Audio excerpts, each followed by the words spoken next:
Olá, internauta, seja bem-vindo a mais uma edição do Super FC pelo Mundo. Hoje nós vamos falar tudo sobre a Liga dos Campeões, a Liga dos Campeões também da CONCACAF, Libertadores da América, as notícias do futebol europeu e também sobre a Liga Europa. E ele, claro, está aqui ao meu lado, Gabriel Pazinho. Tudo bem, Pazinho? Tudo bem, Josias? Tudo bem, amigo internauta? Nós vamos, sem perder tempo, vamos falar diretamente dos resultados da Liga dos Campeões da Europa, começando pelas quartas de final. Põe na tela aí, Fausto, o Atlético de Madrid, o todo-poderoso Atlético de Madrid, o meu time, ganhou do Barcelona por 1-0, está classificado. O Bayern de Munique venceu o Manchester United por 3-1, o Chelsea venceu o PSG por 2-0, um jogo emocionante, e o Borussia Dortmund ganhou do Real Madrid por 2-0, mas acabou não se classificando às semifinais. Com ele, Pazinho, começando aí por esse jogo do Atlético de Madrid, avançando às semifinais da Liga dos Campeões da Europa, eliminando o Barcelona de Messi e Neymar. Pois é, o Atlético de Madrid volta às semifinais da UEFA Champions League depois de 40 anos e o Barcelona, pela primeira vez em 6 temporadas, fica de fora desse estágio da competição. Finalmente um vencedor, né? Depois de 4 empates no clássico aí na temporada, um vencedor nesse jogo e foi o Atlético de Madrid com méritos. O Atlético de Madrid foi muito superior ao Barcelona. Os 20 primeiros minutos foram um massacre, além do gol do Koke, 3 bolas na trave, e isso porque o Atlético de Madrid não tinha Diego Costa nem Arda Turan, 2 dos destaques dos colchoneiros. O Atlético de Madrid foi muito superior, coletivamente, individualmente, marcou muito forte, criou as melhores chances do jogo, foi mais incisivo também, foi superior ao Barcelona. O Barcelona que individualmente teve Messi sumido, Fábricas também, Xavi e Iniesta pouco inspirados, e só o Neymar fez uma boa partida, inclusive uma caneta fenomenal para cima do Thiago, numa boa jogada, 2 boas chances também, mas não o suficiente para salvar o Barcelona. O Neymar, que é o único jogador do Barça que marcou gols no Atlético de Madrid nessa temporada. Enfim, uma classificação e uma vitória justa do Atlético de Madrid, que prova mais uma vez, tem time para brigar de frente com qualquer equipe no mundo. E agora vamos falar do outro jogo também das quartas de final, o Bayern de Munique, que venceu o Manchester United por 3-1. O Manchester United começou ganhando, mas não aguentou, levou a virada, e o Bayern de Munique segue em busca de mais um título da Liga dos Campeões, né, Vazio? Pareceu mais uma vez que o Bayern de Munique mostrou aquilo que já mostrou em outras partidas na temporada, né? Um time que tá lá, preguiçoso e tal, na hora que quer resolve o jogo, né? O Manchester United estava dando muito trabalho para o Bayern de Munique, mais uma vez fechadinho, dando poucos espaços. O Bayern sem criar muita chance, apesar de ter a posse de bola. E aí o Manchester abriu o marcador com um golaço, um chutaço do Evra. Só que aí o Bayern de Munique rapidamente empatou, virou o jogo, e graças ao modo Heinz, né, o modo Bayern da última temporada, com muita incisividade do Robben e do Ribéry pelos flancos, pelo lado direito, pelo lado esquerdo. E aí com isso o Bayern de Munique conseguiu a vitória por 3-1, o Robben inclusive anotou um gol. Foi um Bayern que teve mais dificuldade do que o esperado contra o Manchester United, mas consegue o avanço. É muito forte e, de novo, né, não jogou tudo que pode nas 2 partidas contra os Red Devils. E agora também falando sobre o outro jogo, o Chelsea vencendo o PSG por 2-0, um gol de Dembaba, mítico, com José Mourinho correndo pelo gramado do Stamford Bridge, e o Chelsea avançando aí às semifinais mais uma vez. No finalzinho do jogo, né, 43 para 44 minutos, muito emocionante, e uma vitória e classificação merecidas, né? O Chelsea foi superior à equipe do PSG no Stamford Bridge, criou mais chances, partiu para cima, teve o meio-campo rendendo bem, e o destaque, né, gols de substitutos. O Hazard saiu no primeiro tempo, peça vital no Chelsea. O Schürrle entrou muito bem, marcou gol e participou de outras jogadas. E o Dembaba, que entrou na segunda etapa, é a terceira opção no ataque do Chelsea, foi lá e resolveu marcando o gol da classificação da equipe dos Blues de Londres. O Chelsea avança merecidamente, o PSG fica de novo nas quartas de finais, como na última temporada, com um gostinho de que poderia ter feito mais e com uma falha aí nessa partida, né? Foi pouco corajoso. O Ibrahimovic fez falta, é verdade, mas o PSG poderia ter partido mais para o campo de ataque, poderia ter sido mais incisivo contra a equipe do Chelsea lá em Londres. Agora, fechando essa fase quarta de final, o Borussia, que venceu o Real Madrid por 2-0, venceu, mas não se classificou. O Marco Reus teve uma grande exibição, mas não foi o suficiente, né, pai?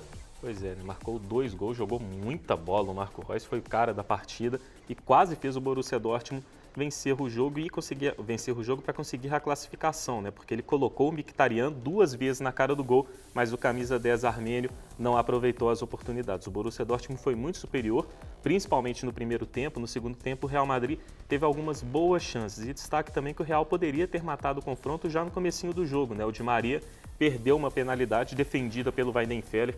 excelente veterano goleiro da equipe do Borussia Dortmund. O Dortmund, mesmo com todos os desfalques, saiu de cabeça erguida, quase conseguiu superar uma desvantagem que ninguém acreditava que poderia reverter. Fez um belo jogo contra o Real Madrid e fica aí a boa expectativa para a próxima temporada, quando, quem sabe, com menos desfalques, o Borussia Dortmund consiga repetir o feito da temporada passada ou, quem sabe, até mais. Depende também da janela de transferências, de não perder seus principais jogadores, como tem sido nas últimas temporadas também. E agora, Pazini, falando sobre as semifinais. Hoje pela manhã aconteceu o sorteio para decidir os jogos das semifinais da Liga dos Campeões da Europa. Faustão, coloca na tela aí, o Real Madrid vai enfrentar o Bayern de Munique, o jogo de ida no dia 23 de abril no Santiago Bernabéu e o jogo de volta no dia 29 de abril na Allianz Arena. E o Atlético de Madrid enfrentará o Chelsea, o jogo de ida no dia 22 de abril no Vicente Calderón e o jogo de volta no dia 30 de abril no Stamford Bridge. Sua expectativa para esses confrontos, Pazini, começando com Real Madrid e Bayern de Munique. O confronto poderia ser até mesmo a final da Liga dos Campeões, não é mesmo, Pazini? Pois é, muita gente esperava isso até lá depois do final da primeira fase, né? Todo mundo apostando como os dois melhores times da Champions League. Tem o histórico já, né? Na temporada retrasada, os dois times se enfrentaram. O Bayern de Munique levou a melhor nos pênaltis. Na final, foi derrotado pelo Chelsea, coisa que pode acontecer de novo, já que o Chelsea está na outra semifinal. Agora, no retrospecto geral de confrontos entre as duas equipes nas semifinais, ampla vantagem bávara, 5 jogos, 5 confrontos, na verdade, né? 4, o Bayern de Munique saiu vitorioso e foi a decisão da Champions League. E além do histórico, tem também o atual, né? O Bayern de Munique, inegavelmente, pratica o melhor futebol do mundo nos últimos meses. Na temporada europeia, é a melhor equipe do continente. Tem jogado mais bola também, tem várias opções, né? Esquema tático que varia, movimentação de seus jogadores, posse de bola, troca de posição. É um time com muitas opções, muitas formas de jogar instauradas aí pelo Pep Guardiola. Uma excelente equipe, um excelente elenco. A única baixa é o Thiago Alcântara, mas não vai fazer tanta falta assim. Já o Real Madrid, tudo bem, tem o meio-campo funcionando muito bem, Bale jogando bem, Cristiano Ronaldo, que é, se não o melhor, um dos melhores do mundo, Benzema está bem no ataque, só que tem a dúvida exatamente quanto ao Cristiano Ronaldo. O astro português não está 100% fisicamente, tem uma séria lesão, corre risco de não jogar a final da Copa do Rei contra o Barcelona e daqui a 2 semanas pode não estar pronto para pegar o Bayern de Munique. Então tem todas essas dúvidas por conta de todos esses fatores aí. Eu vejo o Bayern de Munique mais forte do que o Real Madrid nessa semifinal para conseguir o avanço. E agora fale-me mais sobre esse confronto entre Atlético de Madrid e Chelsea. Mourinho, se segura Mourinho, porque o Atlético de Madrid tá vindo aí com tudo e vai ser campeão dessa Liga dos Campeões. É o que eu tô falando, vai ser campeão. E tem chances, né? Um time que tem provado isso durante toda a temporada. Pode brigar de igual para igual com qualquer um. E tem aquela vantagem que eu já comentei, né? Ao contrário de como foi contra o Barcelona, o Atlético de Madrid eliminou o Barcelona sem Diego Costa e sem Arda Turan. Vai ter os dois contra o Chelsea, ou seja, o Chelsea vai enfrentar um Atlético de Madrid mais forte do que o time que eliminou o Barcelona. Além disso, o Atlético de Madrid vem jogando muito bem, o Simeone faz um trabalho espetacular, em todos os setores o time é muito forte. E na comparação, tudo bem que o Chelsea tem um elenco superior e mais experiência, mas isso não pesou a favor do Barcelona nas quartas de final. E o Atlético de Madrid também no 11 contra 11 bate de frente com o Chelsea. Inclusive o sistema defensivo é mais confiável do que o dos Blues de Londres e o Diego Costa é um dos caras da temporada europeia, ao contrário do Eto'o, que até tem marcado gols, feito bons jogos, mas não é um destaque, né? Não fez nada de espetacular na temporada europeia. Então dá sim para o Atlético de Madrid passar pelo Chelsea. Para mim, passa a equipe espanhola, inclusive, apesar, claro, do timaço que o Chelsea tem e ter condições de eliminar o Atlético de Madrid. Os destaques estatísticos, né? A 5ª semifinal seguida de Champions League para o Mourinho, o Atlético de Madrid voltando depois de 40 anos e com uma boa notícia, é o único time invicto na Champions League da atual temporada. Depois de saber tudo sobre a Liga dos Campeões, né, Pazinho? Vamos falar agora de Liga Europa, resultados na tela, aquele bate-bola malemolente aqui que rola com a Liga Europa, começando aí com o Benfica 2-0 no AZ Alkmaar. Classificação tranquila do Benfica, que já tinha vencido o jogo de ida. Juventus 2-1 no Lyon.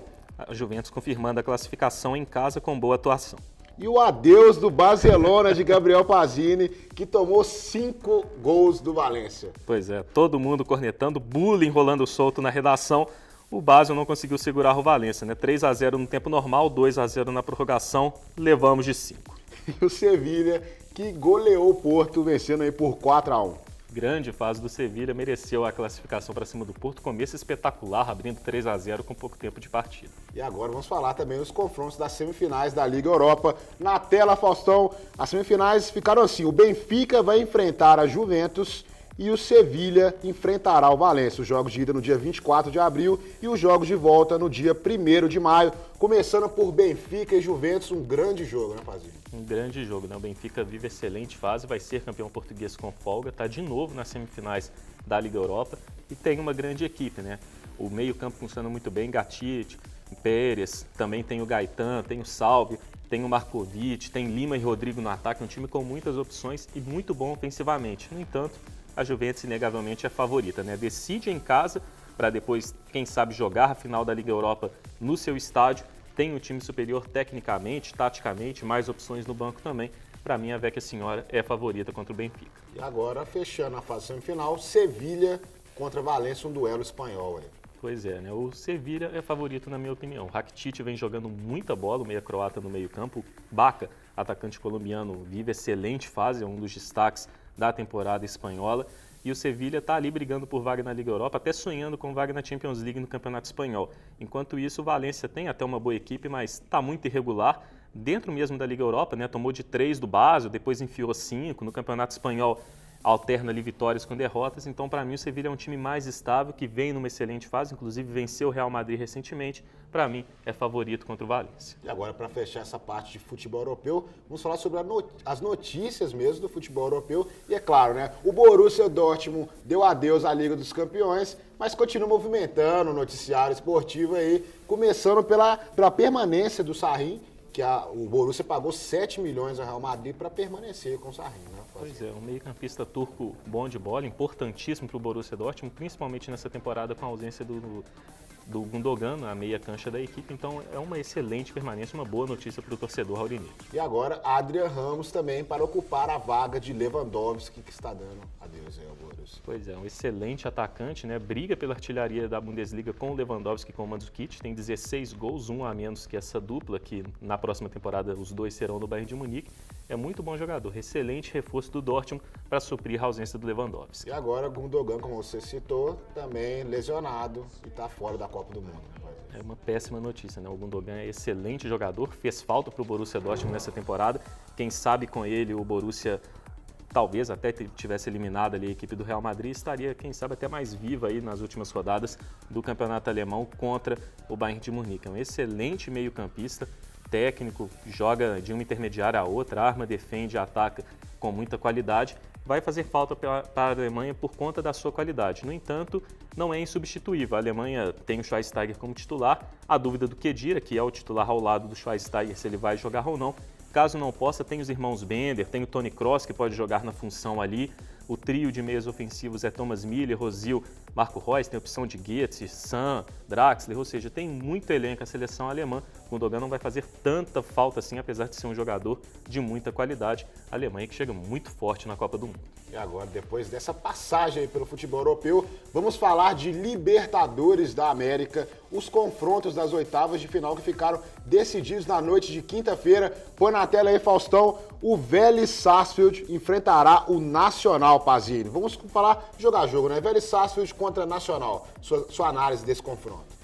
Pois é, o Vélez Sarsfield para mim é favoritaço, né? O Nacional tem Júnior Benítez, Melgarejo, alguns jogadores interessantes, mas o Vélez não é à toa que foi o melhor colocado na primeira fase, é favorito no duelo. E agora o segundo confronto, União Espanhola contra Arsenal de Sarandi. Esse é o Arsenal do Paraguai, não, é da Argentina. Pois é, para mim o favoritismo aí do União Espanhola. Não é uma grande equipe, tecnicamente falando, mas é superior ao Arsenal de Sarandi. Para mim passa a próxima fase. E agora o outro jogo, o Atlético enfrentará o seu xará de Medellín, o Atlético Nacional, né, Pazinho? Pois é, o Atlético Nacional que tem um time muito interessante ofensivamente. É uma equipe que varia ali do 4-1-4-1 para, às vezes, jogar com 3 meias, com um volante só, parte para cima com mais atacantes. É um time que tem muitas variações técnicas e táticas. É um time ofensivamente muito bom, só que o Atlético tem duas boas notícias. A defesa do time é muito fraca, o Atlético pode se dar bem por aí. E o Carmona, grande destaque do time, camisa 10 da equipe, foi expulso na última partida contra o Newell's Old Boys, ou seja, não joga contra o Atlético aí nas oitavas de final. Uma boa notícia para o torcedor atleticano, porque é o grande destaque, o camisa 10 da equipe do Atlético Nacional. Para mim, o Atlético é favorito, mas tem que abrir o olho. O Atlético Nacional é uma equipe muito qualificada tecnicamente. E agora o outro jogo, o Defensor, né? Aquele Defensor do Uruguai, passou em primeiro no grupo do Cruzeiro e vai enfrentar o The Strongest. Pois é, e o The Strongest foi a surpresa, né? Uma das surpresas dessa fase de grupos. Para mim, o Defensor tem muito mais qualidade, passa a próxima fase. Outro jogo, o Grêmio enfrentará o São Lourenço. Aí um jogaço, né? O São Lourenço que avançou naquela forma épica, com gol no final, na fase de grupos. Tem uma boa equipe, abençoada pelo Papa Francisco, a gente já fez essa galhofa aqui muitas vezes. Só que o Grêmio é superior, tem uma combinação boa dos jogadores experientes como Zé Roberto e Barcos, com jogadores jovens como Luan, o Wendel, Ramiro. É uma equipe muito boa do Grêmio, que foi bem na fase de grupos. Para mim, é favorita contra o São Lourenço, mas não é a garantia de que avança. O São Lourenço tem condições de tirar o Grêmio sim, apesar de eu ver aí o time gremista um patamar acima do Ciclo. E agora o Cruzeiro, que conseguiu a sua classificação depois de vencer o Real Garcilaso por 3-0, enfrentará os paraguaios do Cerro Porteño. Pois é, o Cruzeiro tem uma parada no mesmo estilo ali que a do Atlético. O Cerro Porteño tem alguns bons jogadores que se destacam. Tem o Corujo, que é um bom meia-direita, chega bem ao campo de ataque. Tem o Guiza, aquele mesmo que marcou gol na Euro 2008 pela seleção espanhola, está lá no Cerro Porteño, é um dos destaques do time. Só que o Cruzeiro é muito superior tecnicamente. Tem tudo para passar bem pela equipe paraguaia, apesar do Cerro ter aí condições de dificultar muitas coisas para a equipe do Cruzeiro, mas vejo o Cruzeiro como favorito no confronto. Os mexicanos do Santos Laguna enfrentarão os argentinos do Lanús, também o outro confronto das oitavas de final. E é um grande jogo, para mim, se não o melhor, um dos melhores confrontos das oitavas de final. O Santos Laguna tem uma equipe muito boa, fez uma excelente fase de grupos.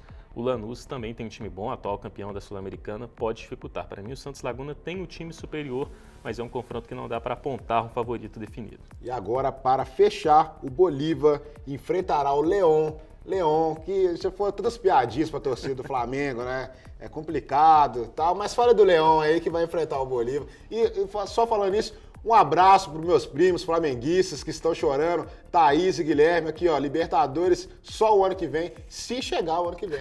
Pois é.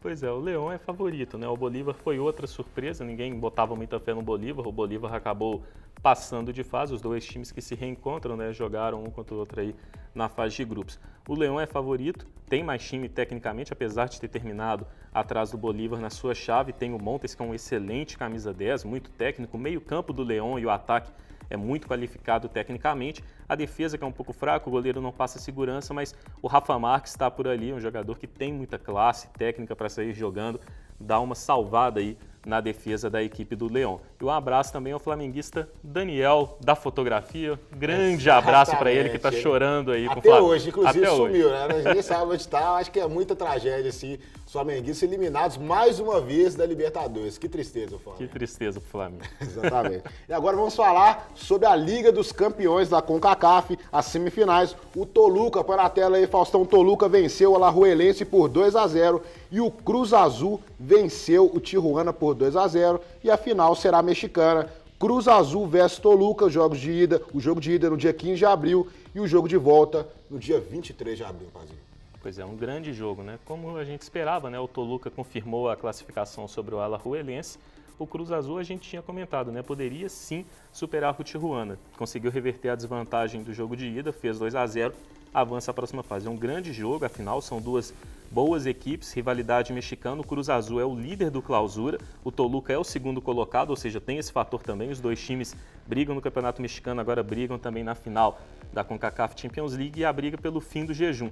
O Cruz Azul, ao lado do América, é o maior campeão do torneio, com 5 conquistas, mas não ganha desde 97. O Toluca tem 2 títulos, não ganha desde 2003, ou seja, muitos fatores aí para apimentar essa final muito boa entre as equipes mexicanas na final da CONCACAF Champions League. Então é isso, Pazini. Muito obrigado mais uma vez pelas suas informações e também trazendo aí todas essas curiosidades aí ao nosso querido internauta. Obrigado a você, Josias, mais uma vez aqui com a gente. Obrigado ao amigo internauta. Então é isso, gostaria de mandar um grande abraço. Você acha que vai fugir de mim, né, Fernando? O Fernando Almeida, Pazini, está hoje mesmo? Agora? Dessa vez ele está no Pará. Pois é, depois sabe que eu pego no pé dele, que vive viajando aí, ó. Tá no Pará agora. Tá me devendo as bandeirinhas lá do Paysandu, camisa do Paysandu. Tô esperando, viu, Fernando? Um grande abraço para você e um grande abraço também para você, querido amigo internauta. E até a próxima.